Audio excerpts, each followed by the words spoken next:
kinds of losses that we have had in the times that we are given for self-reflection, for quiet time, such as this time of Advent. I'm pretty convinced that how many of you have experienced, maybe not yourself, but how many of you have experienced road rage when you're on the street, you know?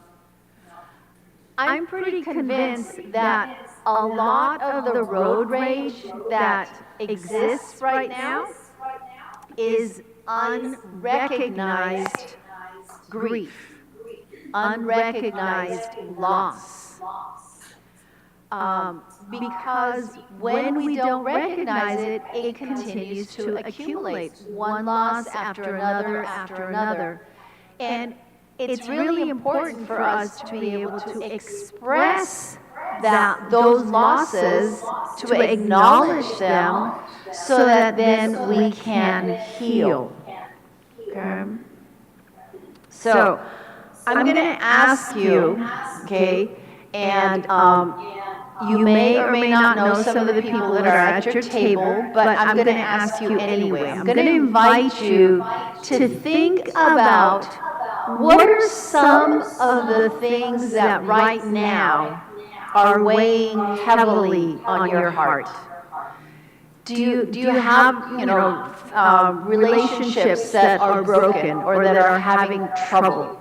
Parents with children, children with parents, or children, or young people that are having problems with friends, whether it's a girlfriend, a boyfriend, or just friends in general.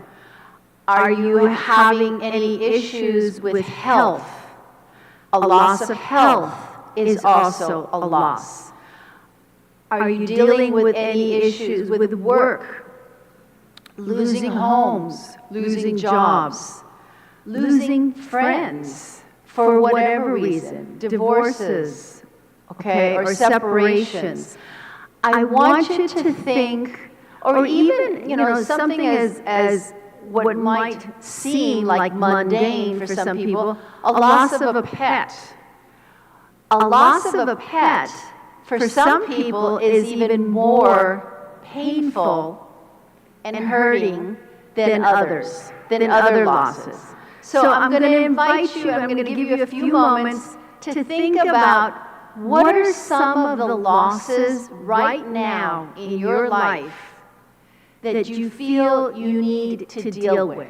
What are some issues that are going on in your heart right now? Okay, so just think about that. And every single one of you needs to think about that because something else is going to happen afterwards. What's weighing heavily in your heart?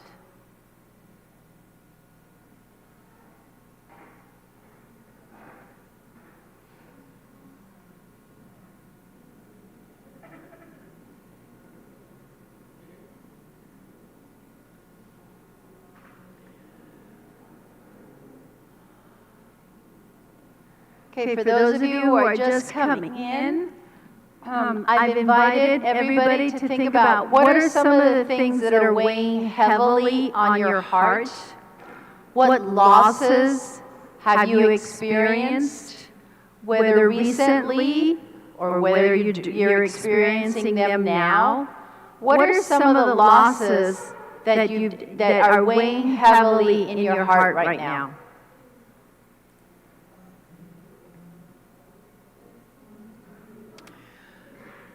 Okay, so now I'm going to ask you to turn to one other person. I'm going to ask you to turn to one other person, okay? And I want you to share with that person what is something that's weighing heavily on your heart right now. And nobody can get out of this. You all have to participate. That's part of the challenge for tonight. So, go ahead. right now, turn to somebody at your table and share what is one thing that is weighing heavily on your heart.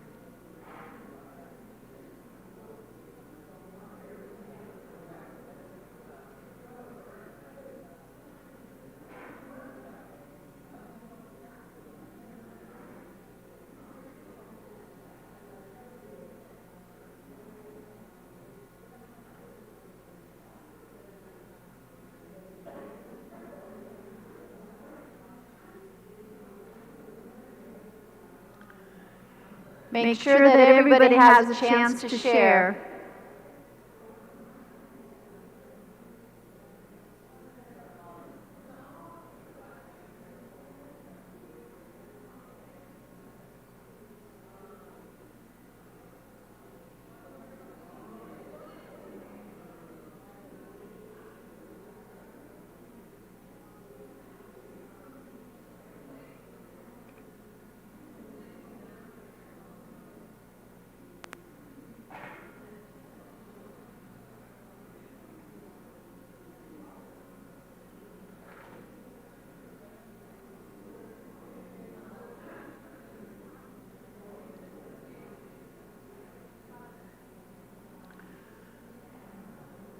Is there anybody that needs more time?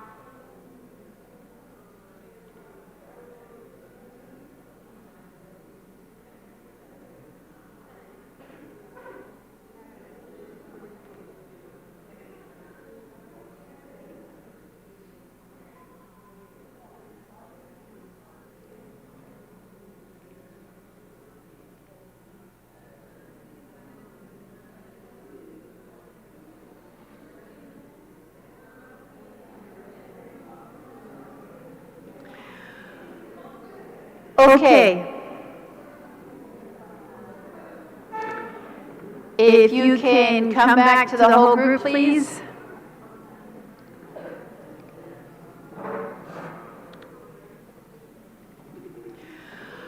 All right. Sometimes when people are dealing with challenges, with issues, with burdens that are heavy on their hearts, people turn to prayer. They might pray the rosary, they might read scripture, they go before the Blessed Sacrament.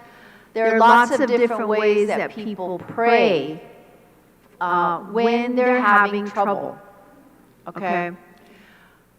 But we have to also remember that we are called to be part of community. We're not here as individuals only. We're here as part of a community.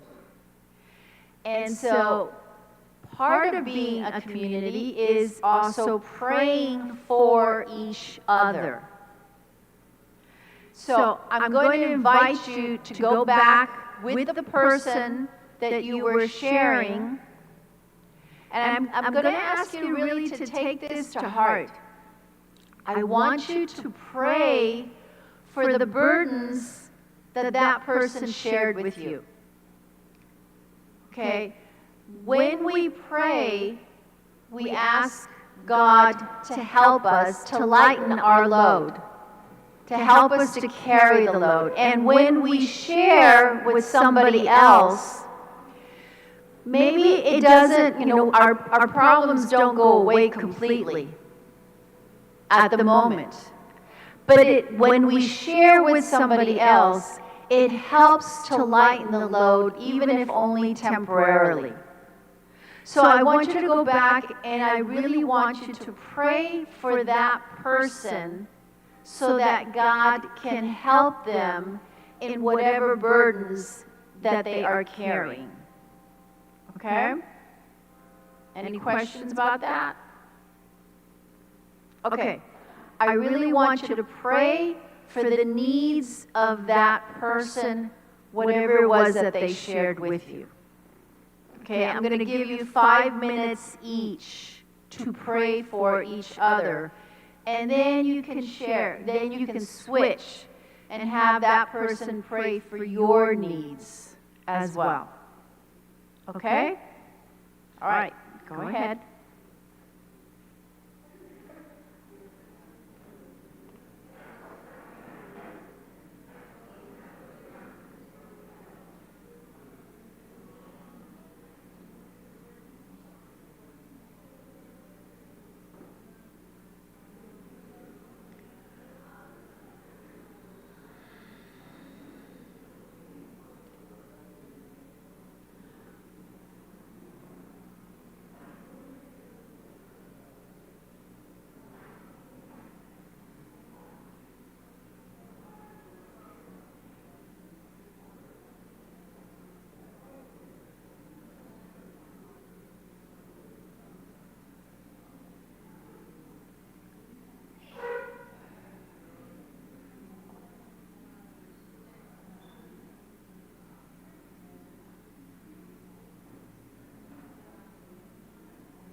Okay, I'm going to ask you to come back to the whole group.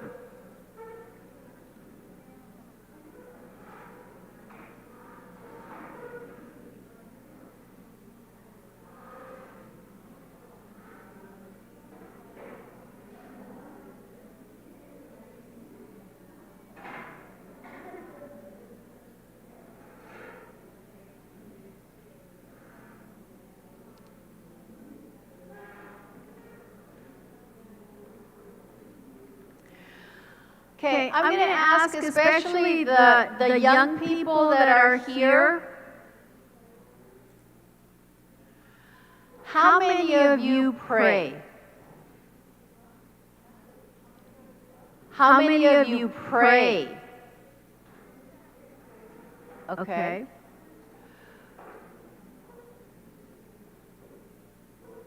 How do you feel when you pray for something?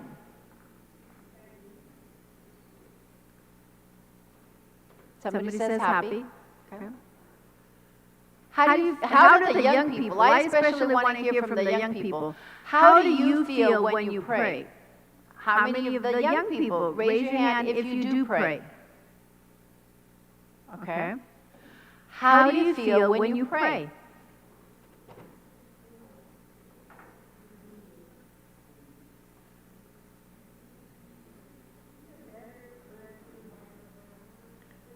Some people feel better. Some people feel at peace. Does that go also for the young people or just for the more mature crowd here?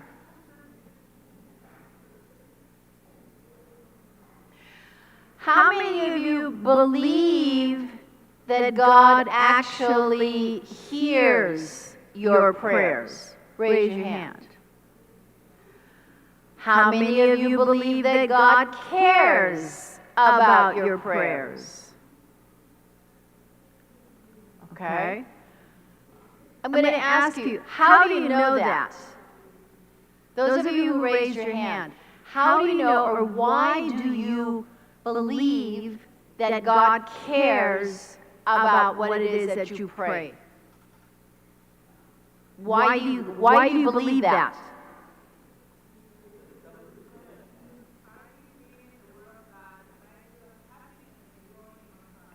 Okay.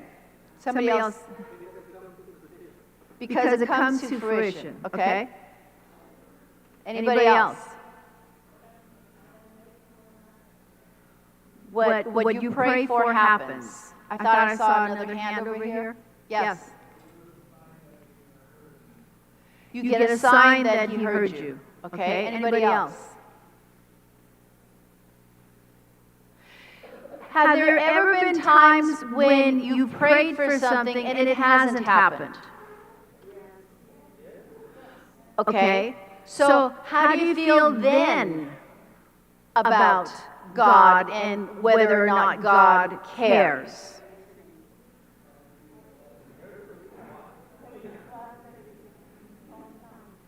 You have to trust in His own time. Somebody else over here? Sometimes what you want is not what's best for you. Anybody else? Yes. I'm sorry, I can't hear you.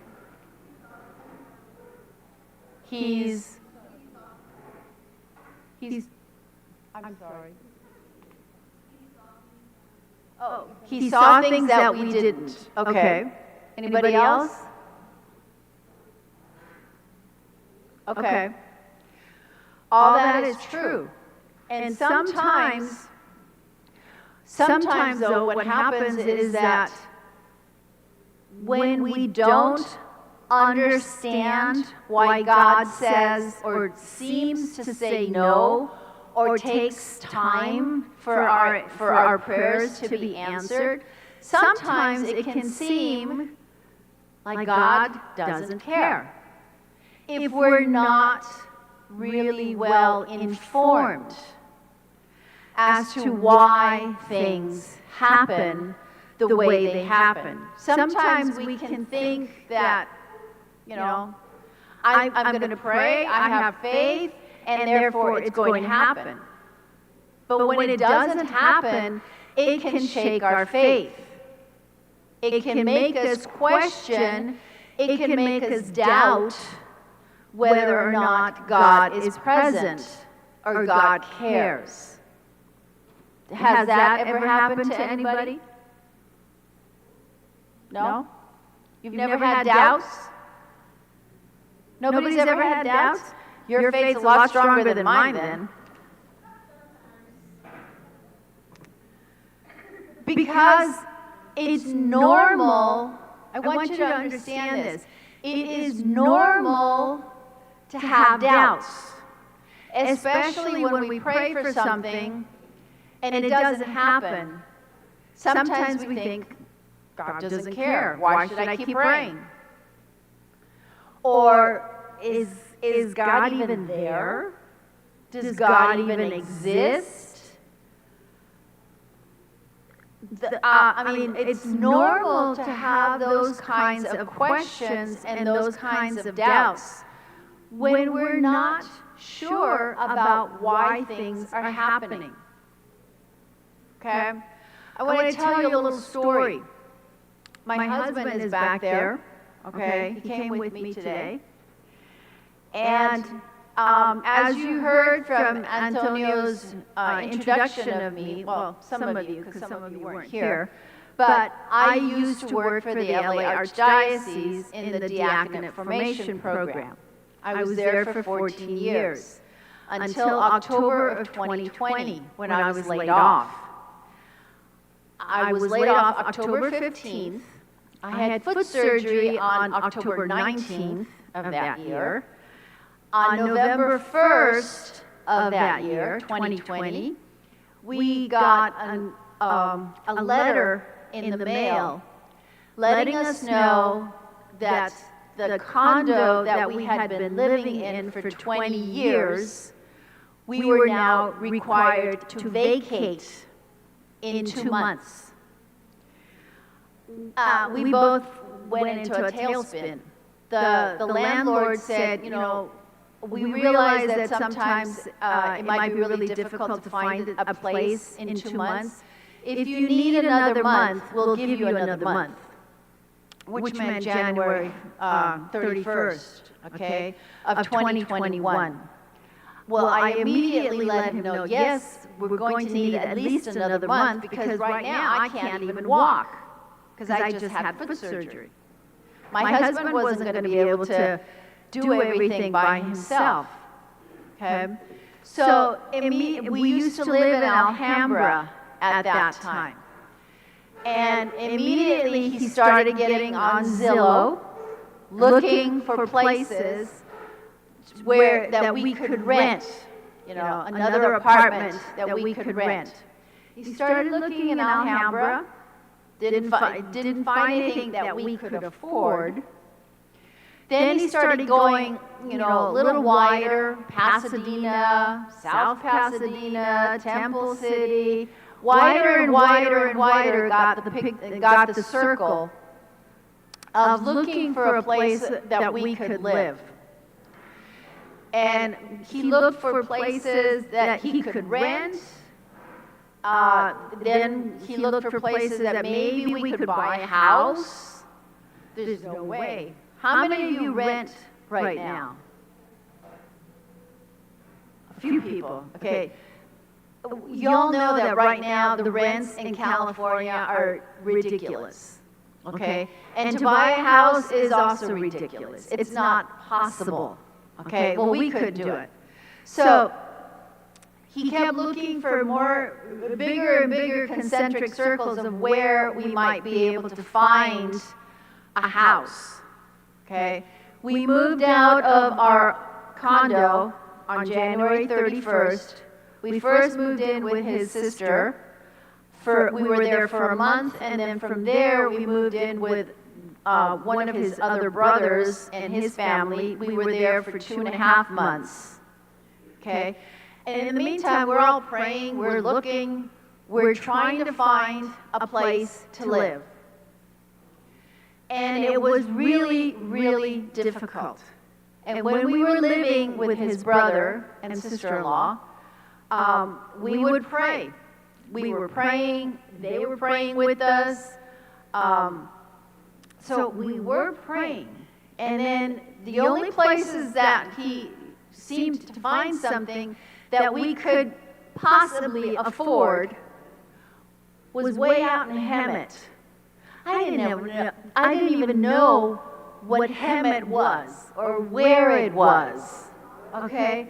It was way out in the boonies. I I didn't know where it was. And the first time that we went out there, we just kept going and going and going and going, and we thought, where are we going? It's crazy. It took us forever to get to Hemet.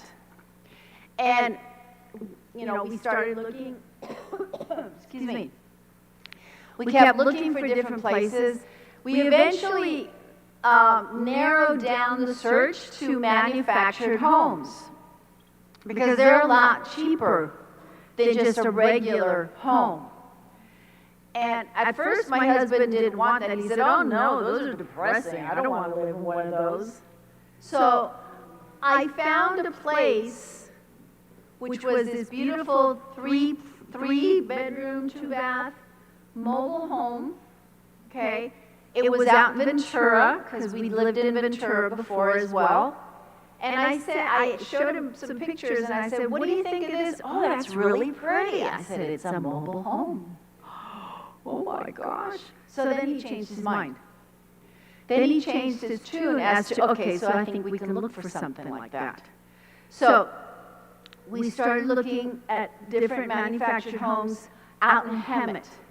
And in those 2.5, well, actually longer than that, we kept going out there, and each time we found a place, it was not good. We didn't like it, it was too small, the parts were dirty, it was just really bad. But we kept going out there because we couldn't afford anything else.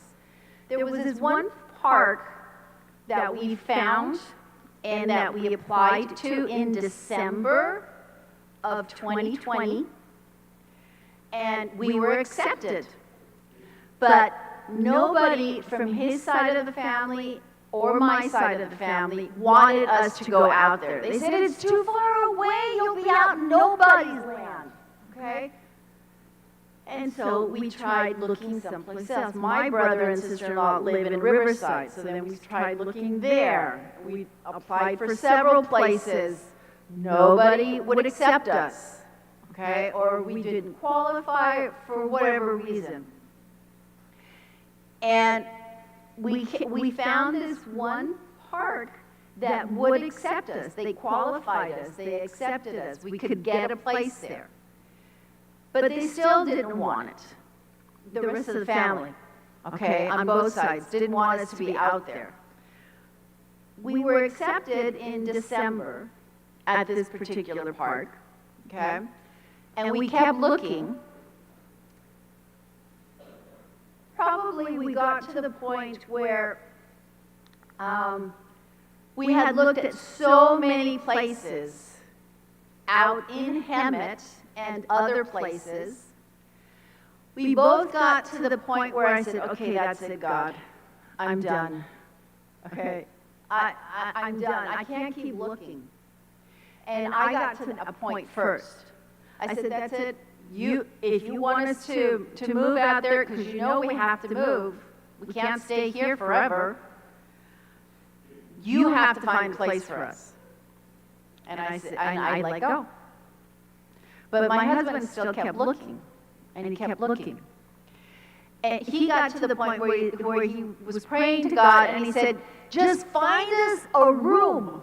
We'll sell everything. We'll start over. Just find us one room. Just give us a place that's for us. That's our place. And he was telling me this, and I knew he'd gotten to the end of his rope. He got to the end of what he could do. And so I just let him vent. That night, that was going from Monday to Sunday to Tuesday night. Okay? In the middle of the night, he decides to look one more time for a place. And they found this place. The pictures weren't that impressive. They weren't that great.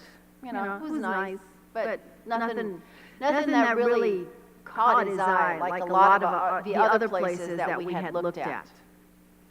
He contacted the agent that was for that particular property, and it was in the middle of the night, like 12 o'clock, 1 o'clock in the morning. And that agent contacted him Tuesday morning and said, are you interested in going to see it? He said, yeah, sure, why not? You know, we've looked at some other places already. We went there. We got to, it was in the park that we had already been qualified for. Because that wasn't the only place we had looked at. We looked in lots of other different places. But this was at the same park that we had already qualified for. We walked inside this house. Immediately, we loved it. We loved it. I went around taking pictures of everything, just in case. Okay? And my brother and sister-in-law had been helping us. They have had a lot of experience buying homes, lots of different homes. We had not. We'd always rented. So we were asking them, can you please help us? You know, give us some advice, because we don't know anything. We don't know what to look for. They saved us from some really awful places, which we would have probably bought and gotten ourselves into a deep hole of debt, trying to fix stuff up. But we got to this house, we liked it. Our agent, whose name is Jen, we said, well, we'd like to invite my brother and sister-in-law so that they can give us their opinion, you know, their perspective. Can we do it? She said, yes, but I can't come tomorrow, meaning Wednesday. This was Tuesday. Can't come tomorrow. My brother and sister-in-law weren't available until Thursday either.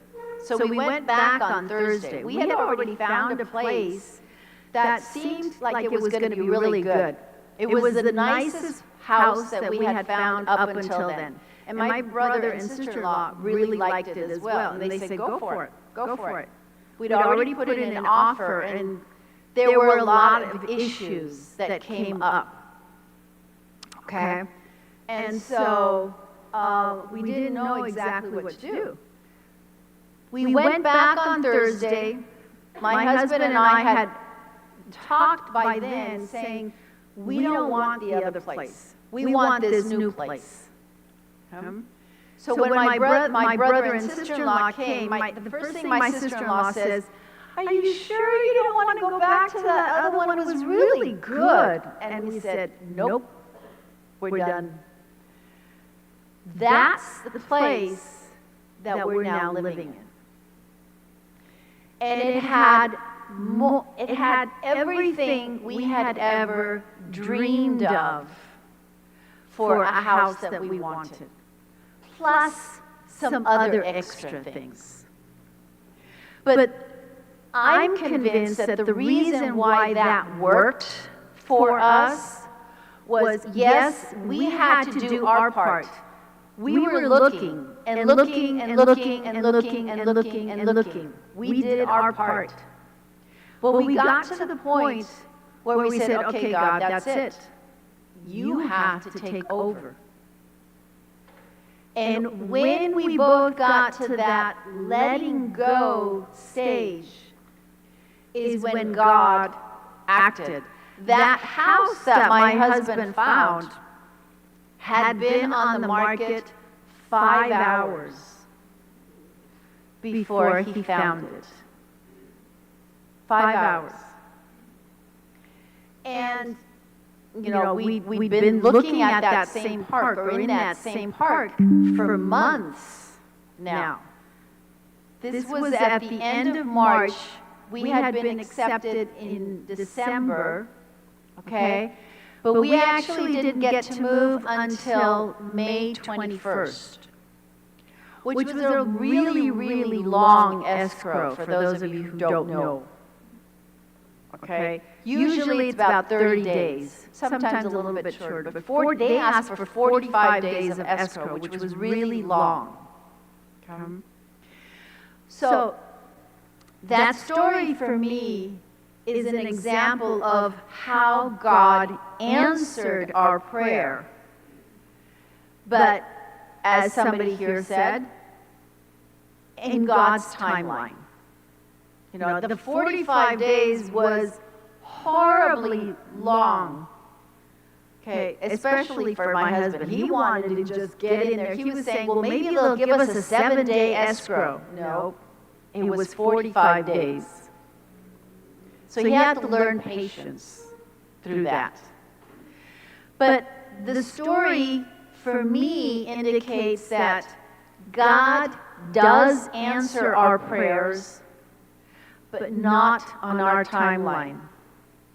And the best way for us. That also happened with the work that I have. Antonio also told you, or mentioned, that I'm in diaconate formation now in San Bernardino. I didn't even apply for a job, and I got one. I notified the diocese that I was a trained spiritual director and a trained retreat director. And the director of diaconate formation contacted me, and I thought, okay, no big deal. I know diaconate always needs spiritual directors for the students, and they also need retreat directors. So when he asked me, can we have a Zoom conversation? I said, yeah, sure. And then, so the director is Deacon Luis, but there's also this woman that's on the call. I'm thinking, okay, who's she? And they're asking me all these questions. They had my history of work. They knew that I had worked in the LA Archdiocese in diaconate formation. They knew I was a trained spiritual director. I had all my history of the different kinds of retreats that I've done. Okay, and they're asking me, well, you know, what is it that you did over there? What kinds of things have you been able to do since then? Just a lot of questions about, you know, can you review work, you know, for the students? Yeah, I've done that. So they're asking me all these questions, and, you know, we don't pay much, but, you know, there's some here. Would you be interested? How does that seem to you? And I said, yeah, it's no big deal. I've done those kinds of things before. At the end of that conversation, which was about an hour or so, they said, okay, well then, when can you start? I said, what? When can I start what? Well, so that you can be part of the diaconate formation team here. And I mean, my head was spinning, because I thought I was just interviewing to be a spiritual director and occasionally a retreat director. But at the end of that conversation, I had a job. It's a part-time job, which is actually a lot better, because that way I don't have to go into the office every day. We have classes 2 weekends a month. I go in those 2 weekends a month, and then I review the homework for especially for the women. I review the women's homework, and every once in a while I review the men's homework at home. I don't have to go into the office. So that was also a godsend, because it's extra income. Because my husband and I are both retired, but you know, we're not making buco bucks, people. We're not. Okay. So it's a part-time job, but it helps. But it's something I didn't even apply for. And the woman who was on the Zoom call, her name is Emma, told me later that this was probably like sometime in July of, we're 23, last year. Okay, July of last year. And she told me that that summer she had gone down to Mexico City to Our Lady of Guadalupe Shrine. And she prayed to our Blessed Mother, and she said, Mary, Mother, I need help. I need somebody who knows about formation, somebody who knows about spiritual direction, somebody who can actually be present and knows what to do about formation. 2 weeks later, she heard about me. Sometimes God takes a little bit longer than Mary does. Sometimes Mary's a lot faster. Okay? So those are just some examples of how sometimes we may not know what's going on. I honestly believe that we were called, my husband and I were called to go out to Hemet, even though I'd never heard of the place. We were called out there so that I can be part of diaconate formation in the Diocese of San Bernardino. It's nothing I ever dreamed of doing, because I thought once I got laid off, I had to retire, because I wasn't having any other income. I had to retire. But now I have this job, and it's even better because I don't have to go into the office 5 days a week. It's part-time. I can do it on my time. It's actually better than what I would have planned for.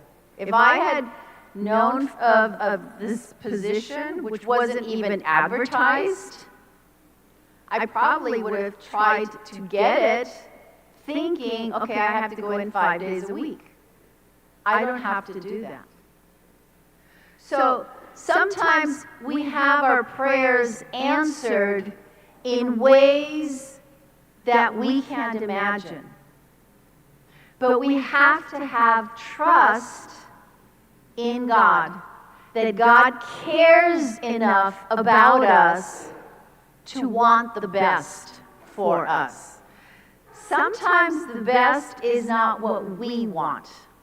We think we might know what's best for us, but not necessarily.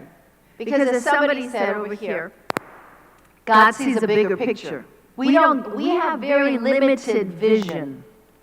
We have very limited perspective. We cannot see the whole picture, but God can. And so it's really a matter of we need to learn to trust that what God wants for us is always the best. Okay? But sometimes it's hard to do that because we don't know how to trust. We don't know how to trust other people. We don't know how to trust ourselves. We definitely don't always know how to trust God. Okay? Any questions or comments about what I just said? No? Okay. I'm going to give you a break right now. It is 7:30. We're going to take a 15-minute break, okay? I think there's some stuff. Is there stuff back there yet? Are they ready? Phoebe, can you go check to see? Oh, almost. They're ready. They're ready. Okay, so there's some goodies in the back that you're welcome to partake of, okay? But at 7:45, we're going to start again.